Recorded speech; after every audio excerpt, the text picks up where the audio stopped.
மற்றும் பள்ளி கல்வித்துறையில் வந்திருக்க சில முக்கியமான தகவல்களை இந்த ஒரு வீடியோவின் மூலமாக நம்ம பார்க்கலாம். ஸோ பள்ளி கல்வித்துறையில் எவ்வளோ பட்ஜெட் ஒதுக்கியிருக்காங்க, பள்ளி கல்வித்துறையில் என்னென்ன விதிமுறைகள் புதுசாக கொண்டு வந்திருக்காங்க, பள்ளி கல்வித்துறையில் யாருக்கெல்லாம் புதிய வாய்ப்புகளை கொண்டு வந்திருக்காங்க, தமிழக ஆசிரியர்களுக்கான பட்ஜெட் மற்றும் டிஆர்பி தேர்வுகளுடைய அறிவிப்புகள் எப்பொழுது வரும், தமிழக அரசின் புதிய வரவு செலவு திட்டத்தில் ஆசிரியர் பணியிடங்களை நிரப்புவது மற்றும் கல்வித்துறைக்கான நிதி ஒதுக்கீடு குறித்த முக்கிய அறிவிப்புகள் வெளியாகியிருக்கு. அரசு தேர்வாணையங்கள் இனி தங்களின் ஆண்டு தேர்வு கால அட்டவணையை முன்கூட்டியே வெளியிட்டு தேர்வு முடிவுகள் மற்றும் பணி நியமன தேதிகளை வெளிப்படையாக அறிவிக்க முடிவு செய்திருக்கிறார்கள். பள்ளி கல்வித்துறையின் சுமார் 44,527 கோடி நிதி ஒதுக்கப்பட்ட நிலையில் கற்றல் வழிகளை மேம்படுத்த தேவையான சிறப்பு திட்டங்களும் இதில் இடம்பெற்றுள்ளன.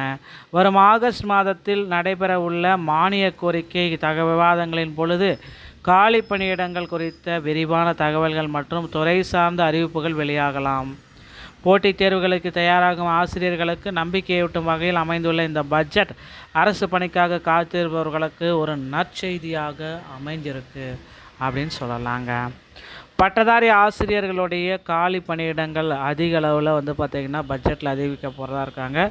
தமிழ்நாடு கல்வி பட்ஜெட் 2024 6 மற்றும் 7 என்னென்ன புதிய மாற்றங்கள், 44,527 கோடி ஒதுக்கீடு, ஆசிரியர் நியமனம் மற்றும் நலன் இதில் மாற்றங்கள் இருக்குது. உட்கட்டமைப்பு மற்றும் மேம்பாடு இதில் மாற்றம், மாணவர் மேம்பாடு மற்றும் கல்வித்தரம், பாதுகாப்பான வளாகம்.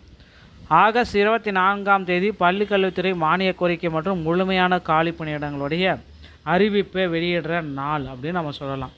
ஸோ வெளிப்படையாக ஆசிரியர் தேர்வு வாரியத்துடைய ஆண்டு திட்டம், வெளிப்படைத்தன்மை, தேர்வு தேதி அறிவிக்கணும், தேர்வு நடைபெறும் தேதி அறிவிக்கணும், தேர்வு முடிவு வெளியிடணும், பணி நியமன தேதியை வெளியிடணும், முழுமையாக வெளிப்படைத்தன்மை, பதவி உயர்வு மற்றும் பணியிட மாறுதல்களில் வெளிப்படைத்தன்மை உறுதி செய்யப்படும்.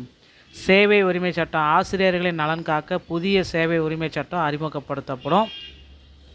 ஆகஸ்ட் 17 மற்றும் 24 அனைத்து துறைகளிலும் உள்ள காலியிடங்கள் குறித்த முழுமையான தகவல்கள் வெளியிடப்படும் அப்படின்றது எதிர்பார்க்கப்படுதுங்க. ஸோ 2000 பட்டதாரி ஆசிரியர்களுடைய பணி நியமனத்தோடைய ஃபில்ட்ரேஷன் எப்படி, வதந்திகளை தயவு செய்து நம்ப வேண்டாம். டெட்டு தேர்ச்சி பெற்ற ஆசிரியர்களுக்கு நேரடி பணி நியமனம் வருமா வராதா அப்படின்னு கேட்குங்க. அதுக்கு வாய்ப்புகள் குறைவு. தரவரிசை அடிப்படையிலான தேர்வு, நியமன தேர்வு கட்டாயம். ஸோ டெட் தேர்ச்சி பெற்று இருக்கணும், டிஆர்பி நியமன தேர்வு நீங்கள் எழுத தயாராகணும், போட்டித் தேர்வு நியமன தேர்வு எழுதணும், தரவரிசை அடிப்படையிலான கலந்தாய்வு நடக்கும், சான்றிதழ் சரிபார்ப்பு நடத்துவாங்க. இதற்கு அப்புறம் தான் உங்களுக்கு பணி நியமனம் அப்படின்றத எதிர்பார்க்க முடியுங்க. ஸோ உடற்கல்வி ஆசிரியர்கள் ஸ்ட்ரைக்கு, இந்த ஸ்போர்ட்ஸு இதெல்லாம் ரொம்ப கம்மியாக இருக்குது. 1000 மாணவர்களுக்கு தற்சமயம் ஒரு உடற்கல்வி ஆசிரியர்கள் கூட இல்லை. புதிய இலக்கு அப்படின்னு நம்ம பார்க்குறப்ப 250 மாணவர்களுக்கு இனி ஒரு உடற்கல்வி ஆசிரியர் கண்டிப்பாக இருக்கணும். 1000 மாணவர்களும் ஆசிரியர்களும் ஒரு பிரத்யேக உடற்கல்வி பாடப்புத்தகங்கள் அச்சிடப்பட்டிருக்கு. எப்படி ஓட வேண்டும், எப்படி விளையாட வேண்டும் என அடிப்படை உடற்கல்விக்கு முக்கியத்துவத்தை கொடுக்குறாங்க.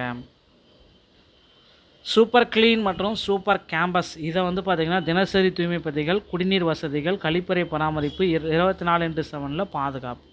ஒரு பள்ளி நிறைவு திட்டம் அரசு பள்ளிகளை பார்த்திங்கன்னா நவீனமாக்குற இலக்கு. மொத்த மதிப்பீடு அப்படின்னு நாம் பார்க்குறப்ப 2132 கோடி, இந்த ஆண்டுக்கு 300 கோடி. மாணவர்களுக்கு தரமான கல்வியைப் போல தரமான பள்ளிக்கூடங்களும் அவசியம் என்ற நோக்கில் அனைத்து பள்ளிக்கூடங்களுடைய உட்கட்டமைப்பு வசதிகள் மேம்படுத்தப்படும். மொத்த பள்ளிகள் 3734 பள்ளிகளில் உயர்நிலைப்பள்ளி 855, நடுநிலைப்பள்ளி 365, தொடக்கப் பள்ளிகள் 2554 பள்ளிகளுடைய தரத்தை மேம்படுத்தணும் அப்படின்னு சொல்கிறாங்க. பெருந்தலைவர் காமராஜருடைய நவீன சிறப்பு உண்டு உறைவிட பள்ளிகளை இதை மாற்றணும் அப்படின்னு சொல்லியிருக்காங்க. இங்கே கல்வி, உணவு, தங்குமிடம், பாடப்புத்தகம், சீருடை எல்லாமே ஃப்ரீ. இதற்கு 125 கோடி ரூபாய் நிதி ஒதுக்கீடையும் செஞ்சுருக்காங்க. பாடத்திட்டத்தை கொஞ்சம் மறுசீரமைப்பு செஞ்சுருக்காங்க. பகுத்தறிவு சிந்தனை, படைப்பாற்றல், நிதிசார் அறிவு, பாலின சமத்துவம், சுற்றுச்சூழல் விழிப்புணர்வு, கணினி திறன், போட்டித் தேர்வுகளை எதிர்கொள்ளும் திறன், கணினிய திறன், பகுத்தறிவு, உலகளாவ குடிமை உரிமை பண்பு இது எல்லாமே 25 கோடி இதுக்கு ஒதுக்கியிருக்காங்க.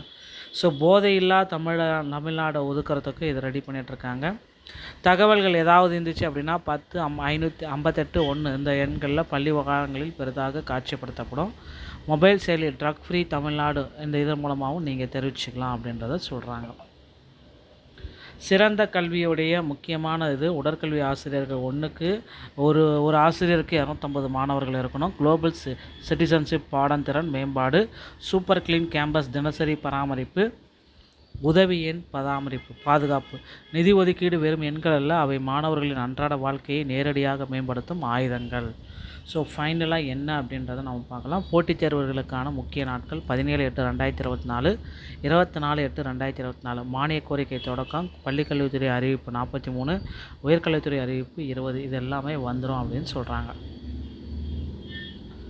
ஸோ ஆசிரியர் தேர்வு வாரியத்தில் 2000 பட்டதாரி ஆசிரியர்களுக்கான அதிகாரப்பூர்வ அறிவிப்பு விரைவில் வெளியாகும். முழுமையாக தயார் நிலையில் இருந்துக்கோங்க அப்படின்றதையும் நமக்கு அப்டேட் பண்ணுறாங்க. ஸோ டிஆர்பி மற்றும் பள்ளிக்கல்வித்துறையில் இந்த தகவல் உங்களுக்கு பிடிச்சிருந்தால் நீங்கள் நம்மளுடைய சேனலோட இணைந்திருங்க. நன்றி, வணக்கம், தேங்க்யூ.